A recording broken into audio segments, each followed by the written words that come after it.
gracias por estar con nosotros en esta mañana de este martes 12 de febrero del año 2019. Buenos días, Alexander, ¿cómo te amanece? Buen día, compañera. En estos días supe de ti, me decían, vi a Alicia en tal sitio, vi a Alicia en tal sitio, vi a Alicia. Esa mujer no se para.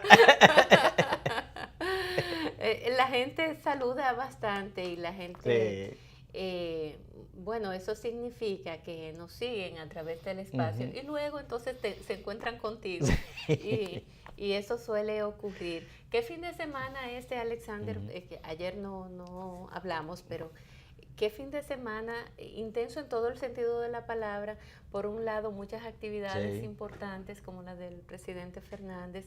Por otro lado, muchos robos, muchos asaltos que también despertaron la alerta de la sociedad en sentido general. Mira, eso que se hizo el domingo fue realmente innovador y vi que el doctor Fernández fue a tenis. Sí, muchacho, andaba el señor en tenis, en gorra, cachucha, que bueno, él siempre la utiliza, camisa.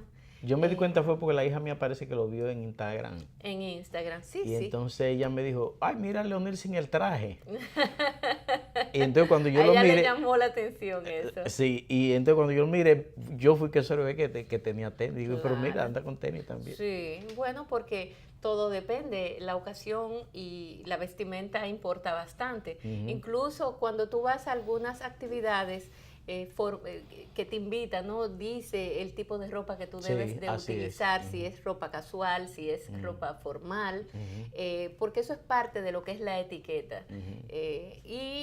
Por supuesto que si usted va a una actividad de jóvenes donde es en un espacio abierto, estilo festival como el que se iba a celebrar, los festivales donde usted va a jugar domino, como fue el caso de Leonel, o jugar ajedrez, o incluso tirar una bola y encestarla. Leonel se dispersó ahí. O él se dispersó con sus cosas y viendo artistas cantar, pues usted no va a ir en saco y corbata, porque entonces usted va a ser un bicho extraño dentro de todo. O sea, usted tiene que estar como todos los demás. Como una mosca en la leche. No, exactamente, como una mosca en la leche. Sí. Eso va a aparecer. O sea, que la gente también tiene que adecuarse a el ambiente, incluso hasta en la vestimenta. Usted no puede romper con esa lógica. Y esas actividades así sociales, abiertas, populares, a esa gente que tiene una agenda intensa, como es el caso del doctor Fernández, bueno, pues lo relaja un poco. Sí, cierto, es cierto. Pero ayer incluso comentamos bastante de lo que fue esa actividad. De hecho, creo que hoy viene el congresista Rubén Maldonado a hablarnos de ese tema y otros temas a propósito de lo que sucedió ayer en el Congreso de la República, donde se aprobó el proyecto de ley electoral, la ley electoral, su modificación para ajustarla. ¿No? Todavía ya fue aprobada en las dos cámaras. En las dos cámaras, pero falta el Poder Ejecutivo. La promulgue ya. La promulgue y punto. Muchas quejas de algunos legisladores, como fue el caso Fidelio Despradel, que hasta se fue del Congreso. Despradel, de Alianza País, se fue del Congreso porque él dijo que bueno, es una ley que la quieren aprobar con una premura que llama la atención. Eso era lógico que pasara. En dos lecturas consecutivas. Dos lecturas consecutivas. Incluso no se leyó el fondo, o sea, lo que era la aprobación de la ley misma. Ustedes saben que eso se hizo y se aprobó como caña para el ingenio porque de hecho no se estaba estudiando, no se estaba trabajando en esa ley en esta legislatura, sino que Danilo lo que hace es que extiende la legislatura para, o sea, hasta mañana justamente. Hasta mañana que se vence. Mañana justamente 14 es cuando se vencía ya el plazo de esta nueva de esta segunda parte, digámoslo así, porque se extendió y esa extensión era justamente por un mes. Y eso quiere decir que al final vamos a tener una ley, no sé con cuáles detalles, porque no los conozco, vamos a ver qué dice Rubén Maldonado en el día de hoy, pero fue aprobada en su mayoría, o sea, ahí tanto el PLD como el PRM aprobaron esa ley. Vamos a ver si es peor que lo que se aprobó como ley de partidos. Dicen los partidos pequeños que esa ley busca consolidar la hegemonía del PLD. Y de los grandes partidos. Sí, limita inauguraciones de obras y gastos de campaña. Las firmas encuestadoras tendrán que registrarse en la Junta Central Electoral y mantiene el arrastre de senadores por los diputados. Esos son los elementos fundamentales de la ley. O sea que los senadores siguen, incluso van a ir en coche. Van a ir como siempre. Los senadores dicen que no, que ellos no van en coche, que ellos sí hacen su trabajo. Pero la verdad es que el diputado, los votos del diputado se le suman al senador de ese partido al que pertenece. Los senadores van por ascensor y los diputados por la escalera. Van por la escalera. Los dos suben, sí. Pero hay uno que va más forzado que el otro. Sí. Está buena esa lógica. Me gustó, porque es la verdad, Alessandro. Bueno, Dionis Sánchez, lo vi tanto a Dionis Sánchez sí, como que él se al opuso del PRM, también, entendían que cada quien que busque sus votos, pero al final, ellos lo hicieron, pero al final, ¿qué pasa? Al final se aprueba lo que la mayoría dispone, y en este caso la mayoría dispuso que las cosas sigan así, porque en el Senado de la República no se iba a aprobar de otra manera. Y si se aprobó así en el Senado, y era por allá que se estaba conociendo, en la Cámara de Diputados lo tenían que hacer, porque de lo contrario... Hay intereses comunes además. Bueno. Intereses comunes. Por eso no hubo problema. De otras naturalezas, o sea, en otros aspectos. Sí, se unificaron los intereses. Y se unificaron ahí y al final se aprobó la cosa, como ustedes la vieron ya. Vamos luego a leer un poco más en calma esta aprobación de esa ley, a ver cómo vienen las cosas y también escuchar los expertos en la materia, a ver qué opinan. Ya con la ley de partidos tenemos bastante problemas. Fíjate lo que sucedió ayer, tanto la Junta Central Electoral como los representantes de los partidos políticos quedaron de acuerdo en que se tiene que producir una reunión con entidades del gobierno, con representantes más bien del gobierno, para ver qué es lo que se va a hacer con el dinero, porque ahora falta el dinero. Pero esto no es nada nuevo.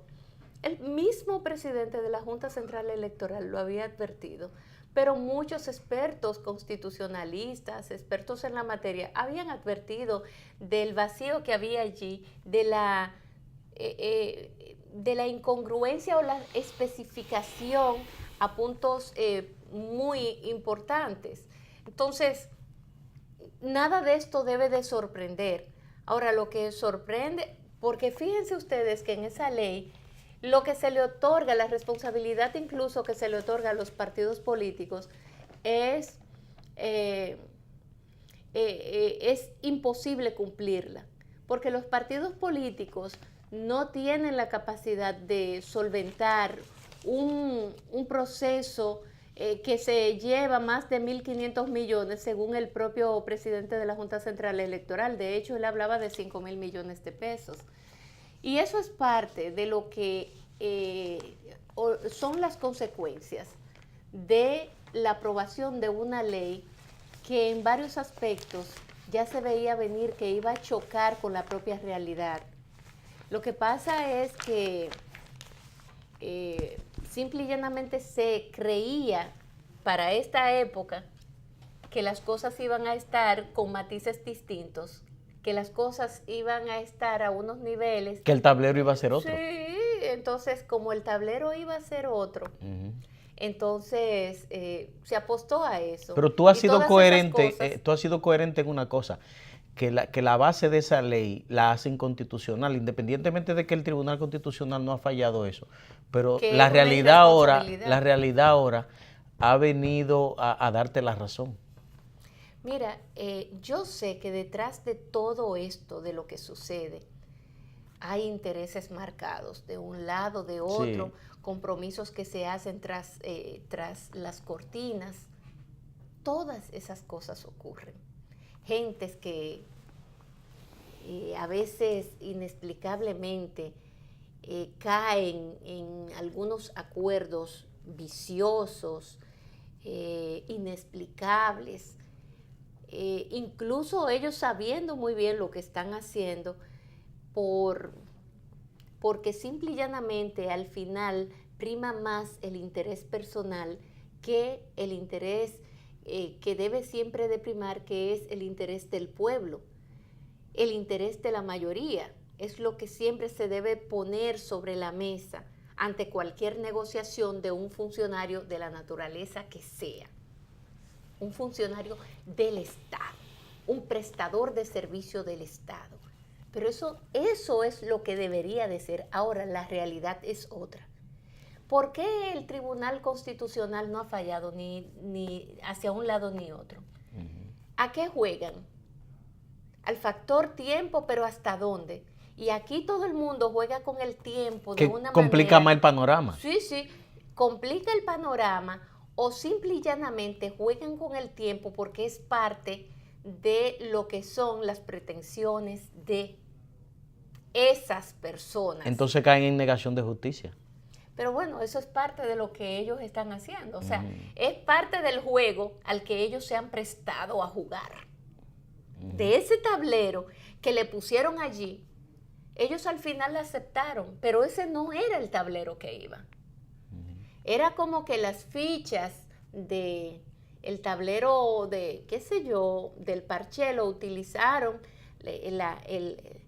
ese tablero del parché lo que utilizaron fueron fichas de un juego de ajedrez. Entonces, es bastante complicado. Y que nunca se pensó que la reina se la iban a comer. Se comieron la reina y se comieron todo. Pero también lo que diga el rey. También lo que diga el rey. Pero la realidad si para eso ese rey le tiene que dar de comer en todo el sentido de la palabra para que se aboquen a eso, que le den que le da de comer. Y como entonces le da de comer todo lo que esos glotones quieren, bueno, pues entonces simple y llanamente, cuando tú comes mucho, que era lo que yo le decía a mi hermano, que él está en una dieta ahora, y es una dieta donde él tiene que pesarlo todo y él anda con un peso, con un pesito, sí, y él primero pesa el plato y entonces después tantos gramos de carbohidratos, tanto de, entonces esas medidas, y entonces digo yo, pero Giro, y todo este carbohidrato que tú te estás comiendo, pero y esa cantidad, sí, Lindsay, y necesito todavía no sé cuánto más, y yo, pero ¿y qué dieta es esa? Y dice, mira, a veces en la noche ya no tengo ya hambre, pero tengo que completar lo que es la dieta, y entonces tengo que recurrir a comer no sé qué cosa. Yo le digo, pero de por Dios, se te está abriendo el estómago, se te está ensanchando el estómago. Ya luego, cuando ese estómago se abre tanto, al final... Hay que llenarlo. No, al final entonces ya tú, ese estómago tan grande, así mismo de grande, demanda la cantidad de comida. Y hay muchos que se han vuelto así, que eso es como aquellas personas que ganaban 40,000 pesos y con esos 40,000 pesos vivían, pero de repente están ganando 80, pero ya entonces su presupuesto es 80 y gastan rayando los 80 y a veces hasta se exceden, y así simultáneamente van subiendo, ya llegan a los 200,000, pero gastan los mismos 200,000. O sea, eso un tanto sucede con aquella glotonería donde ya no se satisface esa sed, no solo de poder, sino también en términos económicos. Las dos cosas van una de la mano, agarrada una de otra. Y eso es parte de lo que sucede en este juego. A veces no se entiende, los que están muy lejos no logran ver detenidamente cuáles son las razones que mueven a actores principales a proceder de la manera en que proceden. Pero todo tiene una explicación. Y eso es lo que yo quiero que ustedes estén pendientes y se cuestionen cuando ciertos actores de ese fichero se mueven hacia un lado o hacia otro. Hablan o dejan de hablar, a veces esconden la cabeza cuando tendrían que sacarla. Y todo eso es parte de lo que es el juego de poder en esta pequeña república que se llama República Dominicana. Es muy lamentable que lleguemos hasta estos niveles y que la política esté pasando por lo que está pasando el país. Cosas que no se ven, pero que a veces son más importantes que las que se ven. Y el deterioro que está experimentando la política en la República Dominicana y todo lo que con ella conlleva es, señores, preocupante. Yo me pongo a ver y yo digo, wow, pero está bien que en otros momentos de la historia, en otros procesos, también se hacían muchísimas artimañas en los tiempos de Balaguer, en los tiempos... Sí, pero lo que ocurre ahora está permeando ya latitudes. O sea, es como que se amplía la cosa y está permeando todos los niveles de ese organigrama establecido en la política y todos los actores de un lado y de otro, incluyendo los colaterales. Eso es una cosa preocupante. Y si a eso nos vamos a cómo anda a otros niveles la sociedad dominicana, es como para tirarnos a llorar en la playita, porque eso, las consecuencias de el robo, la delincuencia, el narcotráfico, todo eso ha permeado por esa misma ambición de querer buscar lo fácil, de querer buscar el dinero, la competencia, de que aquí los políticos ya no sienten orgullo de andar con un librito debajo de los brazos y andar con una cachuchita y en una casa modesta. Con una libreta bancaria llena ahora. Sí, y ni la libreta la usan, sino una tarjeta. Entonces, con casas lujosas, con casas de playa, porque ya no se conforman con un departamento de lujo en el centro de la ciudad, sino que también tienen que tener una casa de campo, un yate también, cómo no, bien grande, para pasear con las novias. Entonces, ya esa es la competencia. ¿Cómo ha cambiado la vida de la sociedad dominicana en sentido general? Y eso, los de arriba, cuando mandan ese mensaje, los de abajo, eso es lo que también ven. Y hacia allá van. Y mira, Lindsay, se está cayendo mucho en el refrán mamá, dile puta antes que te diga. Porque en el caso, por ejemplo, si tomamos como un modelo el caso de Odebrecht, esos son los ladrones, esos que están ahí son los ladrones y nadie más, Pero aquí hay un proceso de degradación institucional, de degradación social a todos los niveles. Esos son los ladrones, esos que están ahí. Del 2012 para acá y no pasó nada. Sí. Por ponerte un ejemplo de lo que está pasando. Pero entonces tú ves que hay un proceso de degeneración en sentido general cuando se calcula, por ejemplo, una obra en 6,000 millones de pesos y termina en 14,000 millones de pesos sin una explicación. Cuando se hace un adendo a una obra de un tanto y eso termina en una suma astronómica. Pero cuando se usa una estructura política para aplastar a todo. O sea, es una degradación en sentido general. Sí. Es una descomposición sin paralelo. Y lo más preocupante es que tú dices, ¿hasta dónde vamos a llegar en esta situación? ¿Cómo se va a parar esta situación? ¿Qué se va a hacer? Entonces, y a veces la sociedad, los pueblos, la gente ve eso y lo asimila y asimilan esa cultura. Yo te voy a poner un ejemplo. Esa conducta, asimilan esa conducta. Mira lo que sucede, Alexander. Ayer continúa el juicio del caso Odebrecht, como tú bien lo señalas, pero tú sabes qué sucedió, que no se estaba transmitiendo. Ayer ya no se transmite porque tú sabes que viene el proceso en el que los acusados y sus abogados son los que están ahora planteando su defensa y empezaron con Andrés Bautista. O sea, ellos allí ahora son los que hablan. Mientras fue el Ministerio Público y mientras era el juez y la cosa, todo se televisaba. y hasta los recesos se televisaban. Y cuando ya se salían, dejaban cámaras abiertas a ver qué se escuchaba por ahí o qué uno de los imputados decía, a ver si se le encontraba algo. Todo eso ocurría. Pero ¿verdad? El juez Ortega debería de establecer un equilibrio, diciéndole entonces, a quien transmitió los otros programas y le transmita esto también. Sí, pero por eso es que yo te digo, ¿a qué tú te prestas y a qué no te prestas? Esos mismos que transmitían antes, ¿por qué ya no transmiten? ¿Quién se lo impide? ¿Se lo impide el juez Ortega? No. Ni la libertad ni tampoco. Ni una cosa ni la otra. Ni la ley de libertad tampoco. No fue el juez Ortega. Si esos canales no están transmitiendo y antes transmitían. Hay interés político. Algo me huele. Y no es a queso, o sea, ¿de qué se trata? Eso por un lado.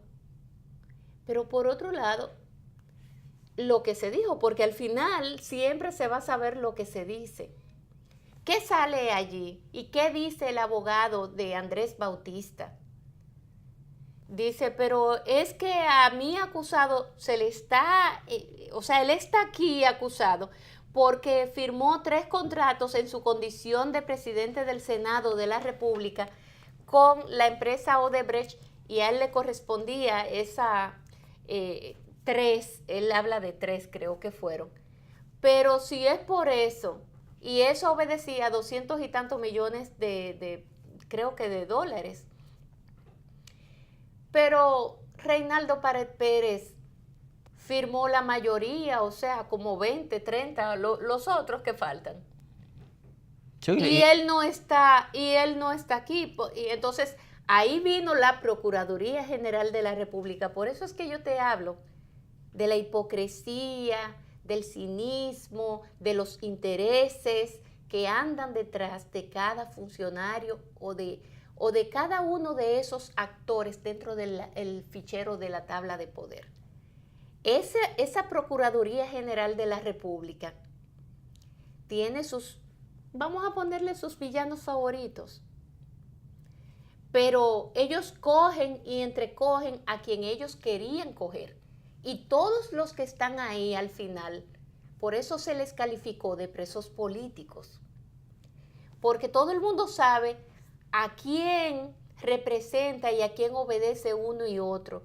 Incluso se hablan de otras cosas, de amenazas que en un momento determinado el propio Andrés Bautista recibió y que él dijo que él no se iba a prestar a esa sinvergüencería, que si querían involucrarlo en ese tema, que lo involucraran porque él tenía sus manos limpias. Pero antes de involucrarlo, supuestamente, él tuvo una visita de alguien. Claro, eso es lo que se dice. Y él dijo, mire, si es para esa sinvergüencería, olvídense de eso. Métanme si ustedes quieren porque yo nada tengo que ver. Yo tengo mis manos limpias. Entonces los abogados de él, ayer, como dicen en el lenguaje popular, metieron al medio a Reinaldo. Porque ellos alegan y ellos dicen, y entonces el Ministerio Público inmediatamente dice, me opongo. Esa persona que ellos están mencionando, nosotros no la metimos en el caso. A mí me da hasta risa. ¿Pero qué? Porque la hipocresía, señores, el cinismo y la desfachatez llega a tales términos que ellos incluso se atreven a decir eso y a levantar su voz con todo el orgullo del mundo, y yo no sé ni por qué, para decir que ellos se oponen a que se mencione el nombre del actual presidente del Senado de la República, Reinaldo Pared Pérez, porque ellos, el Ministerio Público, no lo involucraron en el caso. Y entonces el abogado dice, pero yo lo estoy poniendo simple y llanamente como ejemplo. Yo no lo estoy acusando de nada, sino poniéndolo de ejemplo y haciendo la similitud de que Reinaldo ha firmado mucho más contratos que mi acusado. Y al final el juez Ortega dice, eso yo no tengo ningún problema en que, porque así mismo lo establece la ley, a ese ciudadano, a ese abogado, nada le impide que él ponga y cite como ejemplo. Y es legítimo que la barra de la defensa la barra de la Andrés defensa Bautista lo puede utilizar, claro, sin ningún inconveniente. Pero, oye, no se puede tocar ni con el pétalo de una flor. Ese es un caso que primero no tiene fundamento. Allí no hay ninguna prueba contundente de parte del Ministerio Público. Todo esto fue un bluff que nos vendieron a nosotros, a la sociedad dominicana. ¿O ustedes se creen que fue fortuito la contratación a una periodista dominicana? Digo, extranjera, porque ella no es dominicana. Ella es esposa de un dominicano que también está en el mundo, en ese mundo de la producción y la televisión. Y los contrataron a ellos y en cada una de las casas, y le dieron el listado, miren, estén ahí 5:30 de la mañana porque desde que sean las 6 nos vamos a meter a la casa y lo vamos a apresar a todos y nos lo vamos a llevar para el Palacio de Justicia. Toma tantos millones. Lo que no deja de ser una violación a los derechos de esos imputados. Supuestamente se habla de una cantidad astronómica que recibió esa periodista en dólares por ese show montado que no cualquiera se presta a esa sinvergüencería.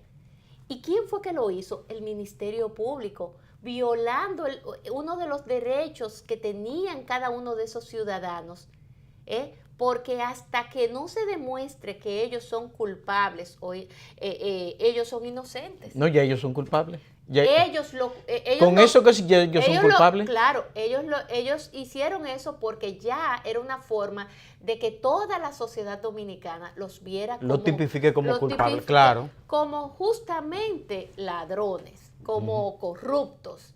Y eso fue lo que ellos le vendieron a esta sociedad dominicana, aprovechándose del poder que tienen, aprovechándose del soporte, ¿no? El apoyo con que cuentan.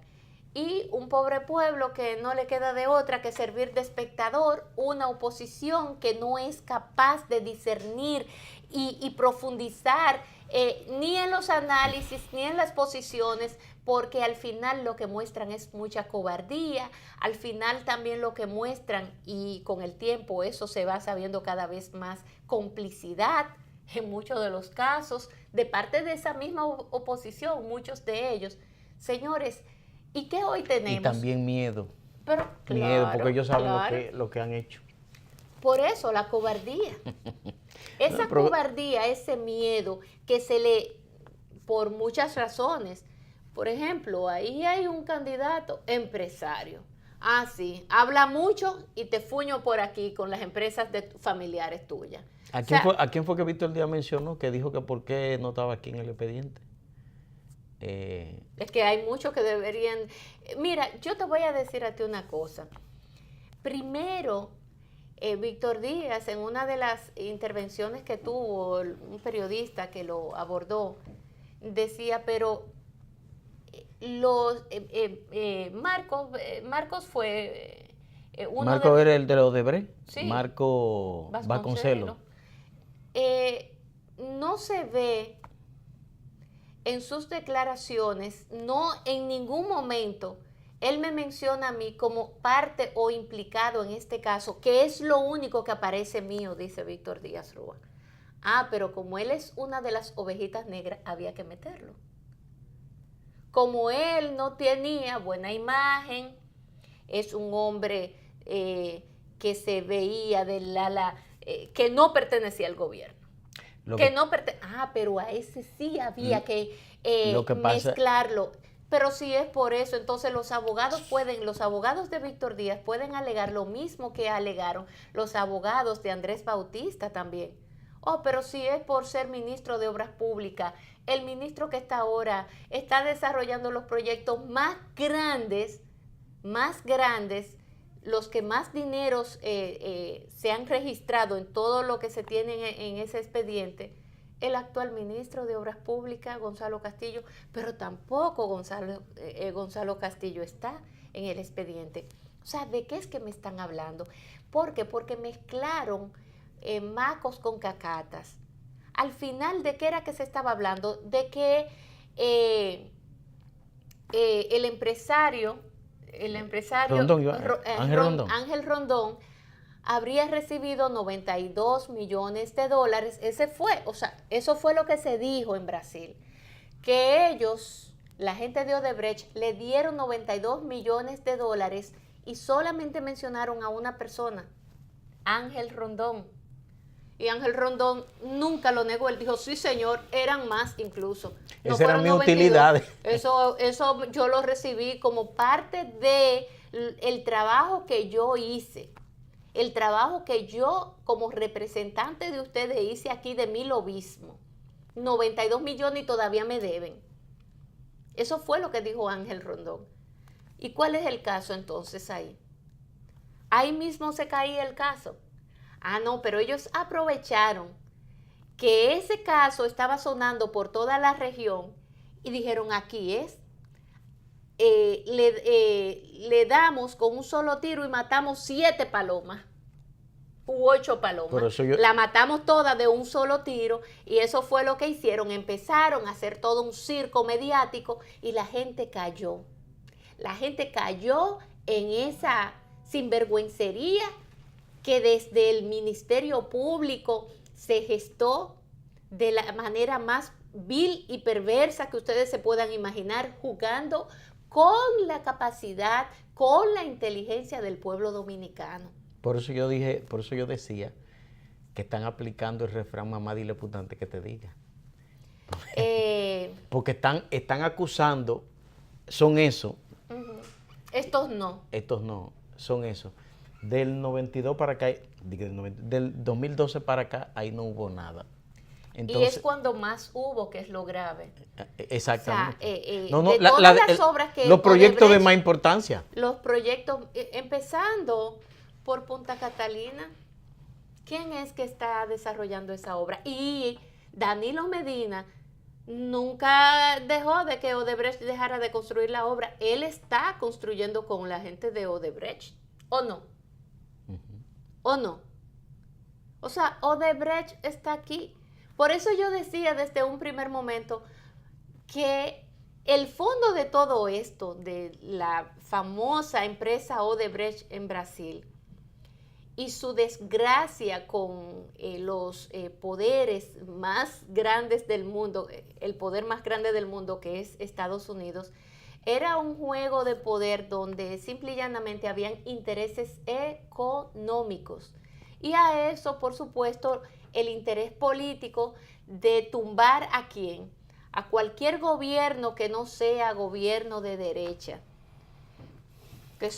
Todos esos gobiernos progresistas había que eliminarlos a como diera lugar. Y eso era parte de un plan que se llevó a cabo de una manera magistral, porque también permeó a la justicia de una manera escandalosa. Ustedes saben lo que hizo el juez Moro, y ahora el juez Moro es parte del gobierno actual de Bolsonaro. Y los brasileños ven todo eso y no se dan cuenta de qué es lo que está pasando. Claro, hay una parte que sí lo sabe, pero los brasileños no saben pelear. La historia sí lo ha demostrado, de que ese es un pueblo que no pelea por sus derechos, que no pelea, que no es capaz de hacer una revuelta tan grande como una guerra civil. No se llega hasta ahí en Brasil. Es un territorio demasiado grande. No se llega hasta ahí en Brasil, no importa que sea grande. No, es que ese no es el espíritu de los brasileños y es una lástima que eso sea así, porque parte de lo que está sucediendo hoy en Brasil tiene que ver mucho con su gente. Mira lo que está pasando en Venezuela.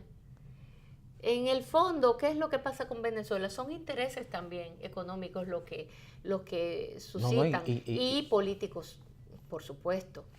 Entonces, una cosa y la otra. ¿Qué tú decías?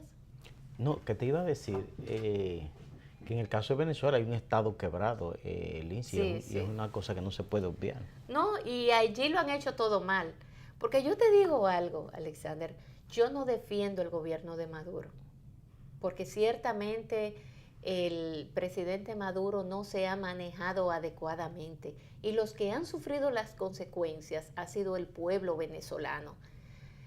Un pueblo que goza de las riquezas que usted, inimaginables, mira, la tercera reserva mundial de petróleo. Petróleo y oro. Petróleo y oro. Ese pueblo debería de estar boyando, pero justamente su riqueza es su desgracia. Cosas de la vida, ¿eh?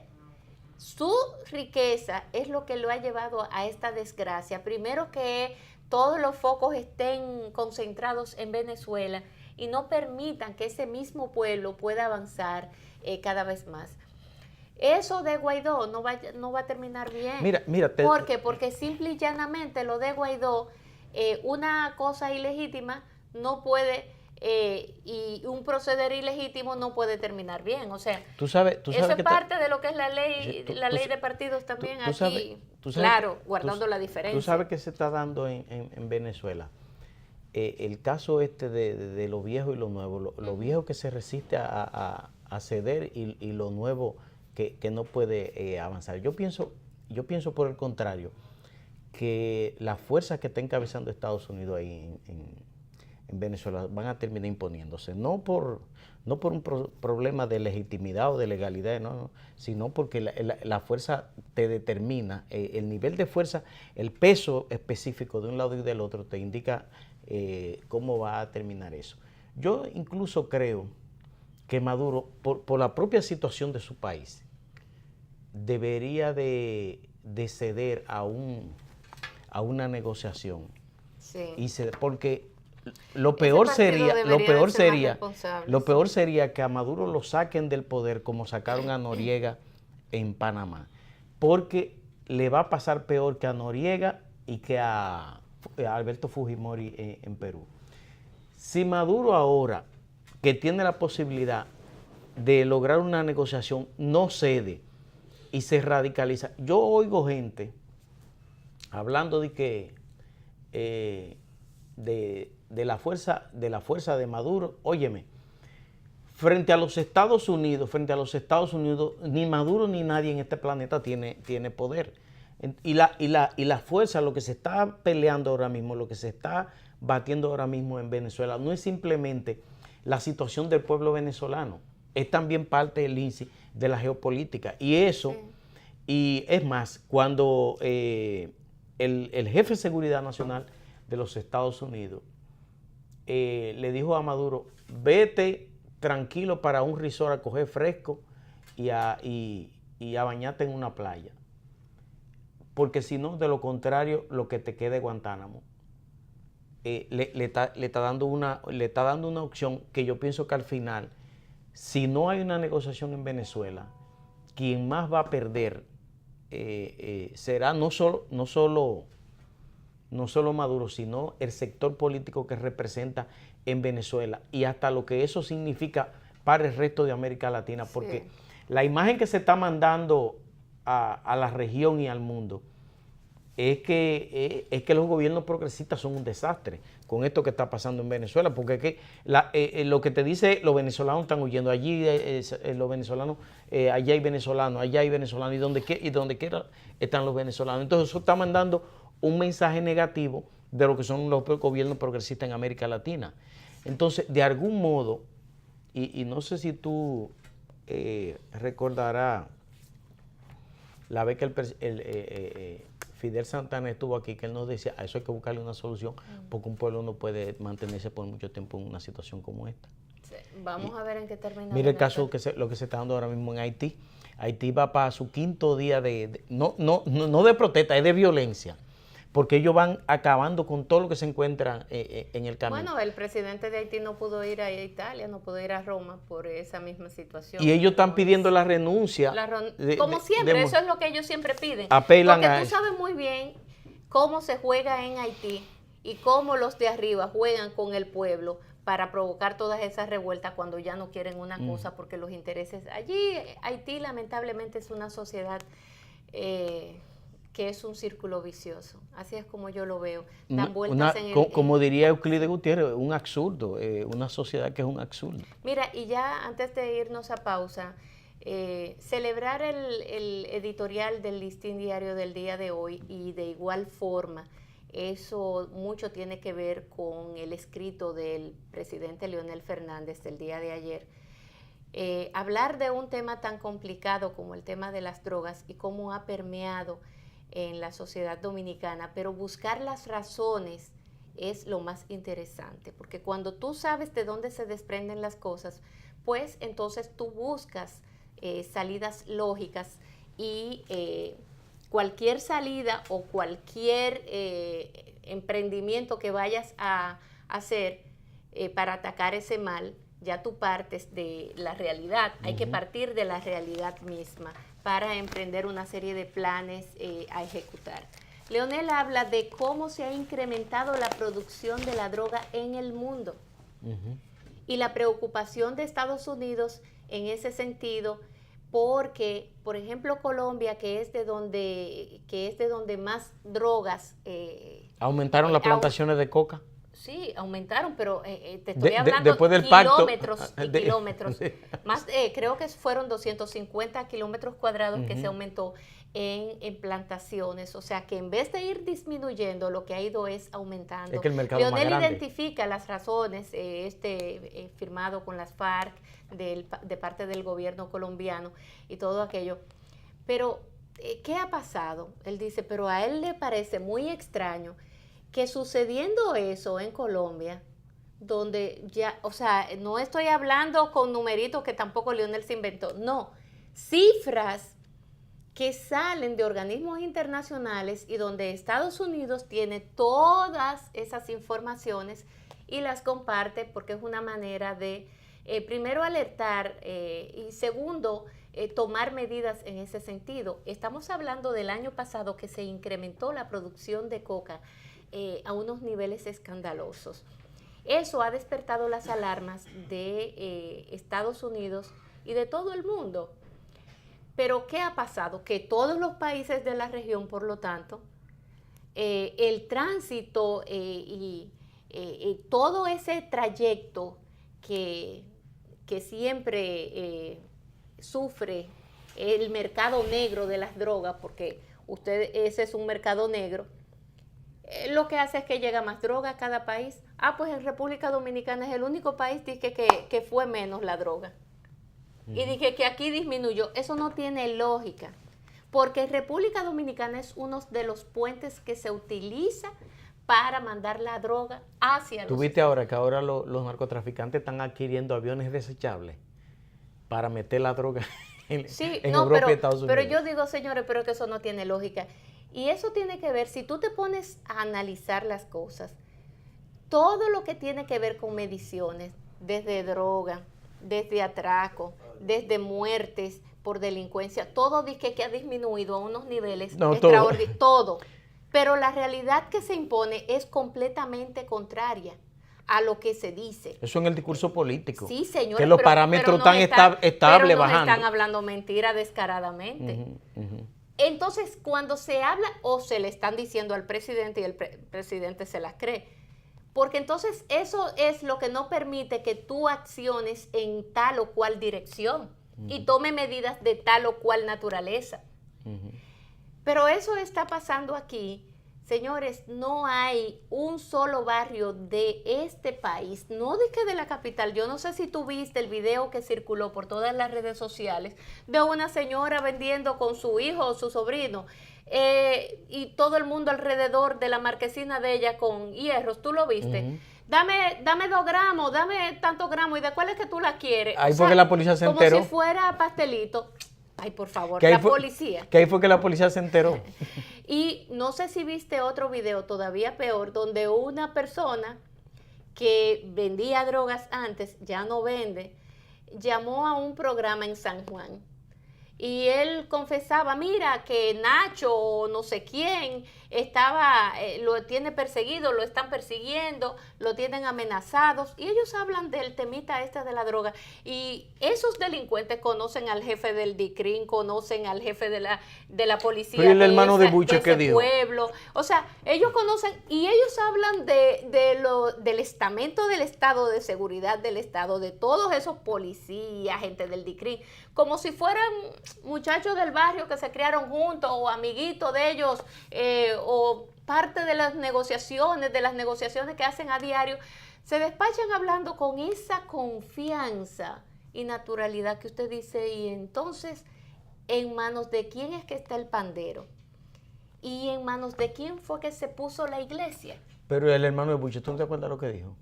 Sí, no. Que a su hermano lo tiran para el medio, decía, no, lo tiran para el medio porque el mejor punto que había quien baniera el de él. Sí, pero cuando habla de que, y con todas las, señores, ya hemos llegado a unos niveles preocupantes porque están podridas todos esos estamentos del Estado que se supone son los que están llamados a atacar el flagelo de las drogas en la República Dominicana. Entonces, ahí es donde, ese es el sitial donde hoy nos encontramos, que es altamente peligroso para esta sociedad dominicana. ¿A dónde vamos a llegar? Bueno, es fácil saberlo, porque ya tenemos ahí todos los números fríos todos, bien calculados, y todo el mundo sabe dónde está la droga y quiénes son los que están involucrados en ese negocio. Lo último que él dijo fue que es más, a veces yo le daba la droga al policía para que me la guardara en su casa. Santo Dios bendito. Y yo dije, Dios mío, pero a esos niveles hemos llegado. Sí, no, porque imagínate, él más que nadie me la puede guardar. Además, él sabe muy bien, no, y él no se puede equivocar. O sea, estamos hablando de gente que son tan peligrosas como que tienen bandas que para eso, cualquier equivocación de una de esas gente que estén en ese negocio, simple y llanamente, miren, por eso que el poder del narco pone en peligro la estabilidad del Estado, por situaciones como esa. Porque lo permean todo. Sí. Léanse ese artículo del presidente Leonel Fernández, porque luce de lo más interesante, sobre todo por todos los datos que salen allí. Y sobre todo las autoridades dominicanas que deben de actuar al respecto. Pero ese es un mal que ha penetrado de manera profunda a esos niveles ya, del más alto nivel de la policía y todos los que están involucrados y llamados a poner orden en esa casa, ya ha permeado demasiado. Tenemos que irnos, Alexander, a pausa porque nuestro invitado está por acá temprano. El congresista Rubén Maldonado, miembro del Comité Central del Partido de la Liberación Dominicana, va a conversar con nosotros tras una breve pausa.